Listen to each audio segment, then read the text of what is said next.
Campos, excelente presentación. Recuerden que vamos a tener luego la discusión y vamos entonces a continuación a tener al doctor Wilfrido Coronel. El doctor Wilfrido Coronel es miembro de la Asociación Colombiana de Infectología, miembro de la Sociedad Latinoamericana de Infectología Pediátrica, es de hecho miembro de nuestro comité de medicina tropical, pediatra, infectólogo, tropicalista, doctor en medicina tropical, es local de acá. Y el doctor Wilfrido Coronel nos va a hablar sobre las directrices para el manejo del dengue grave en la unidad de cuidados intensivos. Muchísimas gracias, doctor Coronel. Bienvenido.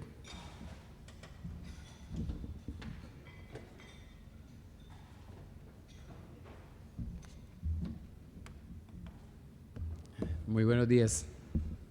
Uy, están desayunando. Buenos días. Allí. Bienvenidos a Cartagena.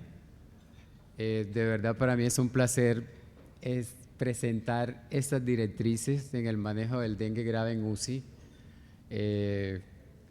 Fue un gran trabajo, un gran equipo. Para mí de verdad nuevamente es un placer y un honor en representación de todos los que estuvimos reunidos en esos días.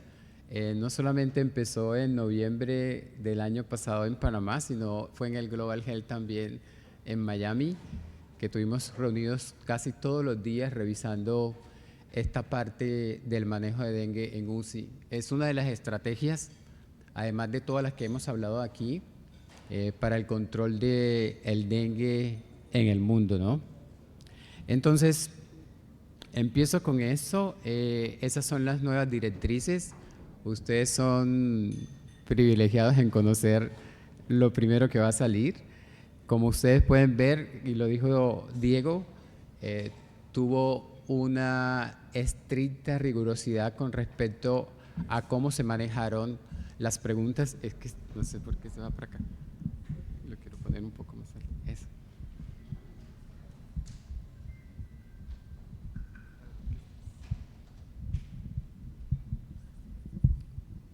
Eso, vale, súper.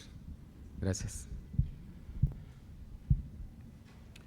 Pues primero a todo el grupo de expertos se nos pasaron unas preguntas para poder escoger cuáles eran las preguntas más relevantes a discutir en el Global Health del año pasado, y a partir de ahí se empezó a conformar esta estructura que ustedes van a ver ahorita. Con una rigurosidad desde el punto de vista metodológico, se utilizó esta estrategia, como lo dijo Diego, la estrategia Gray, y además de eso, ustedes pueden ver en la parte de abajo todo el equipo multidisciplinario que contribuyó a la elaboración de ese documento.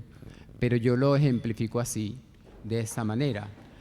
Ustedes pueden ver que todo el equipo que participó, desde infectólogos, pediatras, intensivistas, emergenciólogos, de adultos, pediátricos, ginecostetras, por ejemplo, pero epidemiólogos y metodológicos, estábamos metidos todos los días revisando la evidencia, revisando toda la revisión sistemática. Fue una gran labor desde el punto de vista metodológico, epidemiológico, porque créanme que sin esa cantidad de suministro no hubiéramos podido concluir acerca de qué era lo más recomendable en esta pregunta o no. Pero lo más importante es la coordinación y un enfoque integral entre todos para que pudiera salir algo bueno como lo que ustedes van a ver, y yo espero, y que se convierta en algo viral, pero algo viral bueno para que todo el mundo lo replique, ¿no? Eso fueron el panel de expertos, todos de Latinoamérica, aquí los pueden ver.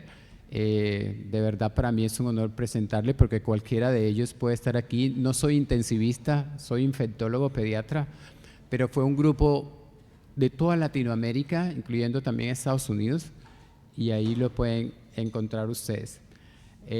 Un agradecimiento en especial a la Federación Panamericana e Ibérica de Medicina Crítica y Terapia Intensiva, a la doctora Gabriela de la parte de subdivisión de dengue del CDC y al doctor Espinal, porque créanme que es un motivador para esta propuesta que le vamos a hacer.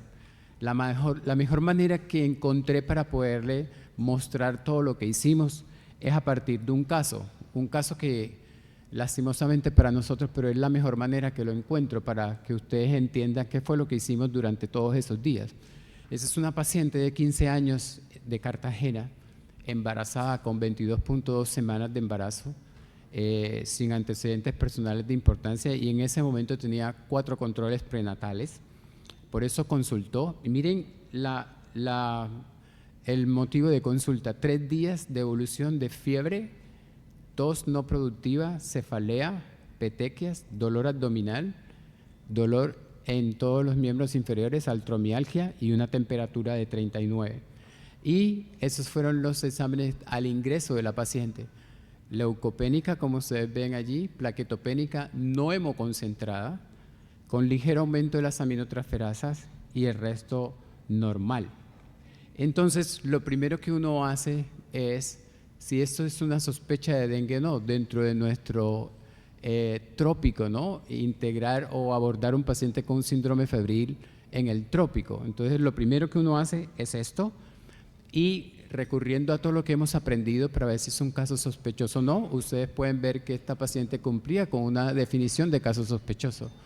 ¿Sí? 3 días de evolución con un cuadro febril, y miren que los 4 últimos datos de casos sospechosos los cumplía, ¿de acuerdo? Sin embargo, aquí se los ejemplifico más: fiebre de 3 días de evolución, cefalea general o global, pero además de eso artromialgia. Miren que además de eso tenía dolor abdominal, tos, que pocas veces lo toma uno como en cuenta en paciente con sospecha de dengue, tos, ¿de acuerdo?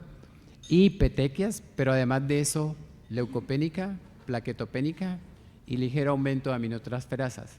Eso es un caso sospechoso de dengue. Pero ¿por qué tenemos que hacer eso inicialmente? Porque en nuestros países del trópico no solamente circula dengue, sino también chikungunya, igualmente zika, oropuche, malaria, todo lo demás. Y eso tendríamos que hacer un diagnóstico diferencial. Pero la segunda fase que tenemos que hacer nosotros es eso: en qué fase se encuentra el paciente. Y este paciente, nuevamente les recuerdo los datos clínicos y los datos paraclínicos. Con base en eso, el abordaje del grupo inicial de esta paciente, que es un paciente que estaba en una fase febril, ¿de acuerdo? Y esa fase febril hace parte de todo lo del dengue, acuérdense: fase febril, fase crítica y fase de convalecencia. Y la fase crítica es donde tenemos muchas de las complicaciones desde el punto de vista de choque y lo demás. Pero se encontraba en una fase febril esta paciente. Lo otro que necesitamos saber es, ¿tiene signos de alarma o no? ¿De acuerdo? Ya identificamos que es un paciente con una sospecha de dengue, probablemente está en una fase febril, y ahora si tiene datos de alarma o no. Con un solo dato de alarma, con uno solo, ya yo tengo que activar todo, y esa paciente tenía un dolor abdominal intenso, ¿de acuerdo?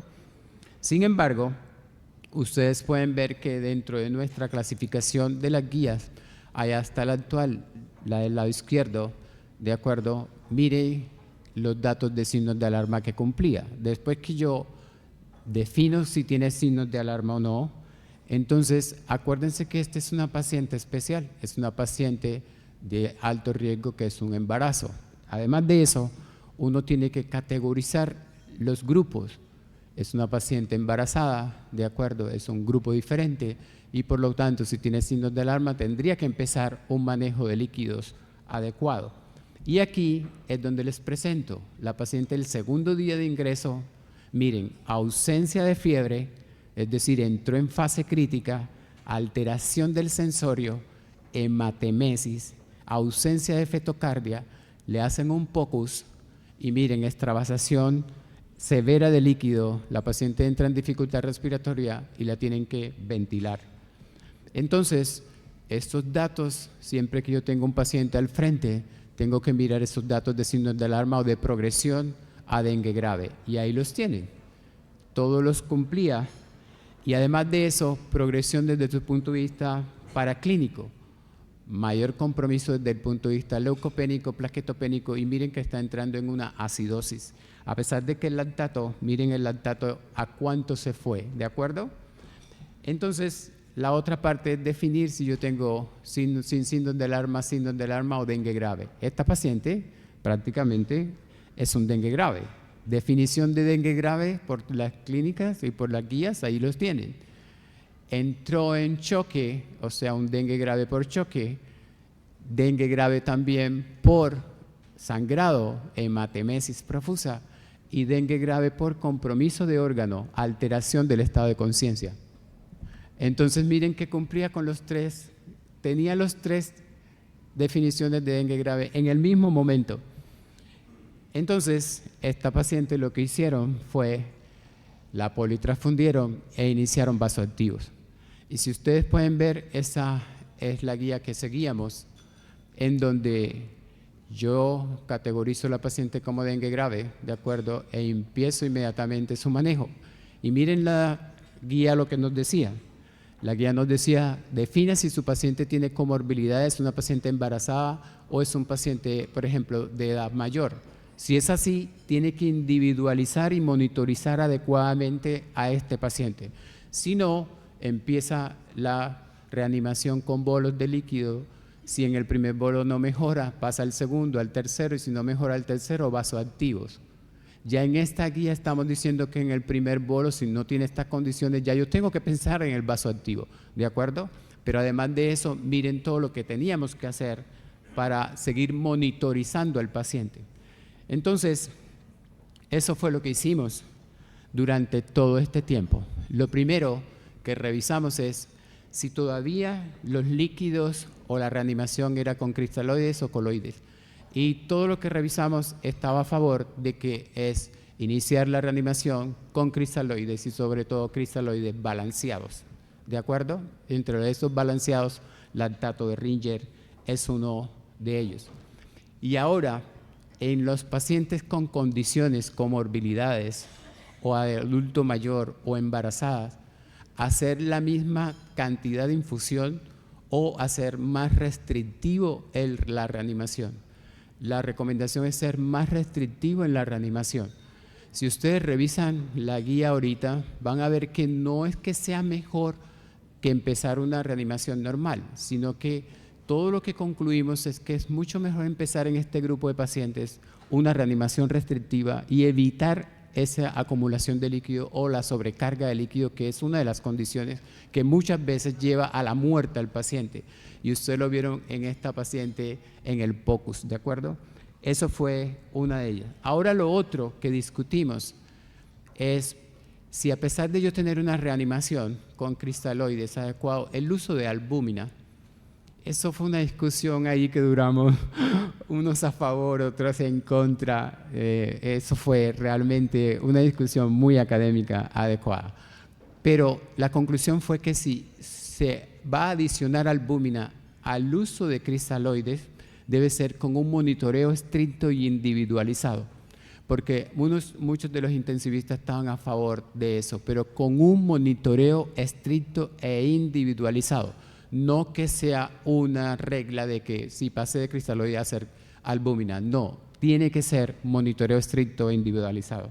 Ahora, si a pesar de hacer una reanimación, que es la cuarta que sigue, con cristaloides, el paciente seguía todavía con datos de choque, e hipoperfusión e hipotensión, es donde se tenía que pensar en el uso de un vasoactivo. ¿Cuál? En adultos, norepinefrina. En adultos, ¿de acuerdo? Norepinefrina, porque en pediatría no se determinó norepinefrina, sino epinefrina, después de una reanimación adecuada con líquidos, ¿de acuerdo? Y mire que en la segunda, que es adulto, en la tercera, en la sexta que sigue, en la última, en la parte de abajo, en los adultos, si a pesar de la reanimación con líquido, el inicio de vasoactivos con norepinefrina, el paciente seguía con hipoperfusión e hipotensión, es agregarle vasopresina y no aumentar la dosis de norepinefrina. Eso es en adultos, ¿de acuerdo? Pero en pediatría, a pesar de que empezamos epinefrina, entonces allí es norepinefrina la segundo vasoactivo, no era vasopresina, ¿de acuerdo? Y en pediatría, a pesar de tener epinefrina o norepinefrina y el paciente seguía con datos de hipoperfusión, con hipotensión, alteración de la parte del llenado capilar o baja perfusión, entonces ahí sí agregar vasopresina en pediatría. Entonces, como lo dijo el doctor Diego, abordamos adultos y pediátricos en ese mismo momento. En los adultos, a pesar de tener norepinefrina, vasopresina y seguir con datos de hipoperfusión, ¿de acuerdo?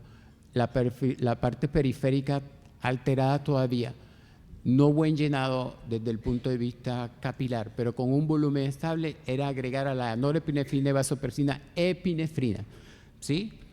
Y la última que ustedes ven acá en adultos, si ese adulto tenía disfunción cardíaca, entonces es pensar en dobutamina en adulto, ¿de acuerdo? Porque en pediatría, si había disfunción cardíaca, era utilizar milrinone. Entonces fíjense que son grupos poblacionales diferentes con abordajes diferentes, ¿de acuerdo?